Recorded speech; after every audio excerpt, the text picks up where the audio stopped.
15ই November 2024 মার্গী হয়েছেন শনি মহারাজ এবং 29 March 2025 পর্যন্ত তিনি মার্গী থাকছেন। এই সময় কন্যা রাশি, কন্যা লগ্ন অর্থাৎ ভার্গ সাইনের জাতক জাতিকাদের জীবন কেমন যাবে তা নিয়ে আজকের এই ভিডিও। নমস্কার, সকলকে স্বাগত জানাই আমাদের চ্যানেলে। আপনার দিনটি শুভ হোক এই প্রার্থনা করে ভিডিওটি শুরু করছি। বর্তমানে শনি মহারাজ গোচর করছেন রাহুর নক্ষত্র শতভিষা নক্ষত্রে এবং রাহু আপনাদের সপ্তম ঘরে পূর্ণ দৃষ্টি ফেলছেন। তাই বিষয়টি বেশ গুরুত্বপূর্ণ হতে চলেছে। স্কিপ না করে সম্পূর্ণ দেখুন এবং ভিডিও শেষে আমি আপনাদের রেমেডি দিয়ে দেব যাতে আপনাদের প্রবলেমের সলিউশন পেয়ে যান একটু সহজেই। 15ই নভেম্বর শনি মহারাজ মার্গী হয়েছেন রাহুর নক্ষত্র শতভিষা নক্ষত্রে এবং 27শে ডিসেম্বর 2024 রাহু নক্ষত্র পরিবর্তন করে চলে যাবে বৃহস্পতির নক্ষত্র পূর্ব ভাদ্রপদ নক্ষত্রে। আজকের এই প্রেডিকশন ইন জেনারেল প্রেডিকশন, যেটা সমগ্র বিশ্বের কন্যা রাশির জাতক জাতিকাদের জন্য। তবে চার্ট বিশেষে আপনার কোন গ্রহ কী পজিশনে রয়েছে সে বিশেষে কিছুটা আলাদা হবে।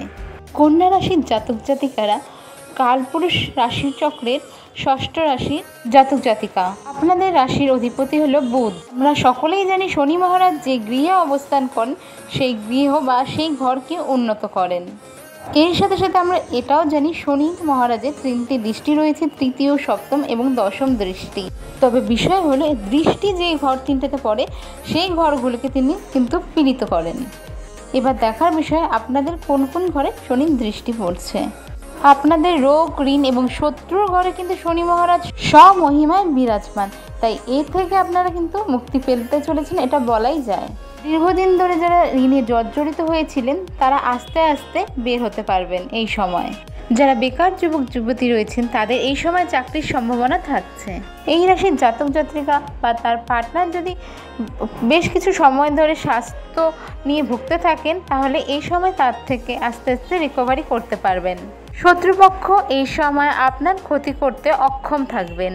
শনি মহারাজের 3য় দৃষ্টি থাকছে আপনাদের অষ্টম ভাবে। তাই বলবো যারা লোনের জন্য দীর্ঘদিন ধরে চেষ্টা করছিলেন হয়নি বা বর্তমানে খাটাখাটনি করছিলেন তাদের কিছু সময়ের জন্য থেমে যেতে। আপনাদের অষ্টম ভাবের অধিপতি হলো মঙ্গল। মঙ্গল বিগত পুরো নভেম্বর মাস ধরে এবং ডিসেম্বর মাসেরও বেশিটা সময় নিচস্থ থাকছে। তাই এই সময় লোন ধার করলে তা মেটাতে একটু চাপ আপনাদের উপর আসবেই। এই সময় সম্ভব হলে লং ডিস্টেন্স জার্নি এড়িয়ে চলুন। গাড়ি, বাইক ইত্যাদি চালানোর সময় একটু বেশি খেয়াল রাখবেন। চেষ্টা করবেন ওভার স্পিডিং এ সময় না করতে। এই সময় চোট আঘাত লাগার সম্ভাবনা থাকছে। দরকারি ডকুমেন্টস একটি করে কপি হলে সম্ভব যদি হয় তবে অবশ্যই নিজের সাথে সবসময় রাখবেন। জাতক জাতিকা উভয়ের ক্ষেত্রেই যাদের শ্বশুরবাড়ির সাথে সম্পর্ক ভালো নয় এই সময় কিন্তু খুব সহজেই তা করে নিতে পারবেন। শ্বশুর শাশুড়ির সাথে অহেতুক যেতে পড়ে অশান্তি এ সময় করবেন না, তাতে আপনাদেরই প্রবলেম হতে পারে। যারা হায়ার এডুকেশনের চেষ্টা করছেন, পিএইচডি করার কথা ভাবছেন, যারা গবেষণামূলক কাজের সাথে যুক্ত রয়েছেন, যারা এগুলোতে একটু বাধাপ্রাপ্তি পাচ্ছেন তারা এই কাজগুলি করার প্রচেষ্টা চালিয়ে রাখুন, সফল আপনারা হবেন। 5 মাস পর্যন্ত পৈতৃক সম্পত্তি নিয়ে কোনো রকম অশান্তিতে জড়াবেন না। চেষ্টা করুন যে কোনোভাবেই এই সময় পৈতৃক সম্পত্তি নিয়ে সামান্য কথাবার্তাও যাতে অ্যাভয়েড করতে পারেন। এটা আপনার হিতে বিপরীত হতে পারে। এই সময় কিন্তু পৈতৃক সম্পত্তি নিয়ে কোনো ডিসিশন আপনার ফেভারে আসার চান্স থাকছে না, কারণ আপনাদের ভাগ্যস্থানে বৃহস্পতি বর্তমানে বকরি অবস্থায় রয়েছে এবং বৃহস্পতি 4 ফেব্রুয়ারি পর্যন্ত বকরি থাকছে। শনি মহারাজের পূর্ণ দৃষ্টি থাকছে আপনাদের 12th হাউস হলো সূর্যের ঘর।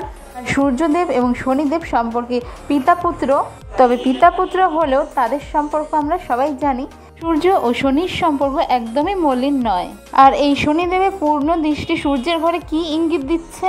খরচ কিন্তু আপনাদের মাত্রা অতিরিক্ত বাড়তে চলেছে এই সময়ে। আগেও খরচ বেড়েছে, তবে আপনারা কোনোভাবে ম্যানেজ করে নিলেও এই সময় কিন্তু খরচ মাত্রা অতিরিক্ত বাড়তে চলেছে। তাই এই সময় প্রতিটা খরচা খুব ভেবেচিন্তে করুন। অযথা অপ্রয়োজনীয় জিনিস কেনা থেকে নিজেকে বিরত রাখুন। খুব ভেবেচিন্তে জিনিস কিনবেন, অপ্রয়োজনীয় জিনিস সে সময় কিনবেন না।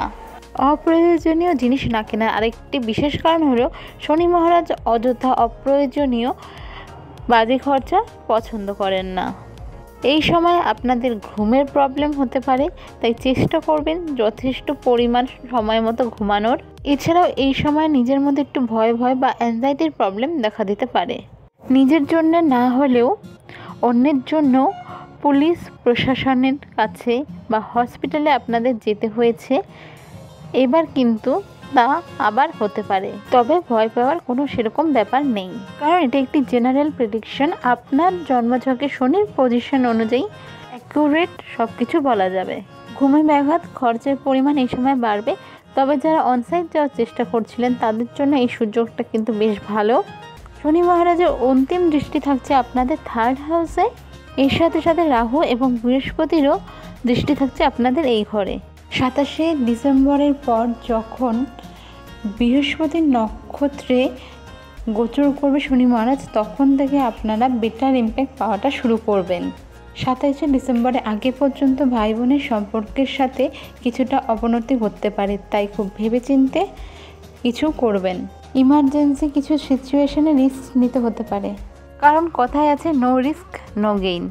ছোটোখাটো জার্নি এই সময় হতে পারে যা আপনার ফিউচারের জন্য লাভদায়ক। নতুন বন্ধুবান্ধব বানানোর ক্ষেত্রে সতর্কতা আপনাদের অবলম্বন এই সময় কিন্তু করতে হবে। গ্রহরাজ শনি এতদিন বক্রী ছিল, বৃহস্পতি এখনও আছেন। শনি রাহুর নক্ষত্রে, রাহু শনির নক্ষত্রে আছে। আমরা শনি মহারাজকে অনেক সময় বলে থাকি কালো, কালা, আর মানে ছলনা, মায়া, এটা হলো রাহু। শনি রাহুর নক্ষত্রে, রাহু শনির নক্ষত্রে, অর্থাৎ কালো বা কালা, আর এদিকে ম্যাজিক বা ম্যাজিককে আমরা বলে থাকি জাদু, অর্থাৎ কালা জাদু। যারা তন্ত্র সাধনা করে, যারা এসব নিয়ে তান্ত্রিক সাধনা করে, এসব করে, তাদের জন্য কিন্তু এই সময়টা বেশ ভালো। এই সময় এটুকুই বলবো, খুব সাবধানতা অবলম্বন করে আপনারা চলুন। মোটামুটি প্ল্যানেটারি পজিশনগুলো এই সময় খুব একটা ভালো নেই, তাই অনেক দিক থেকে অনেক রকম প্রবলেম ফেস করবেন নানান দিক থেকে। তাই খুব সাবধানে, নতুন কাউকে বা হুট করে কাউকে বিশ্বাস করবেন না। নিজের মা বাবা ছাড়া হুট করে কাউকে বিশ্বাস করবেন না। ভাই বোনের ক্ষেত্রে যদি মনে হয় ওরা আপনার কোনো কিছুতে প্রবলেম বা ছোটোখাটো হোক বা বড় হোক কোনো ক্ষতি করতে পারে, সেই ক্ষেত্রেও কোনো কিছু করার আগে ভালো করে আগে পিছের ঘটনা জেনে নেবেন। এই সময় স্বাস্থ্যের দিকে একটু খেয়াল রাখবেন। দাম্পত্য কলহ এই সময় বাড়তে পারে। নিজেরা এক জায়গায় বসে ডিসকাস করে প্রবলেম সলভ করে নেবেন। পার্টনারশিপ বিজনেসের ক্ষেত্রে একটু সাবধানতা অর্জন করে চলবেন। যেই সমস্যার সমাধান কোর্টের বাইরে সম্ভব সেটা চেষ্টা করবেন কোর্ট পর্যন্ত যাতে না গড়ায়। এই সময় চক্রান্ত প্রতারণার শিকার হতে পারেন, তাই খুব সাবধান। আপনার কর্মের কৃতিত্ব এই সময় অন্য কেউ নিয়ে চলে যেতে পারে।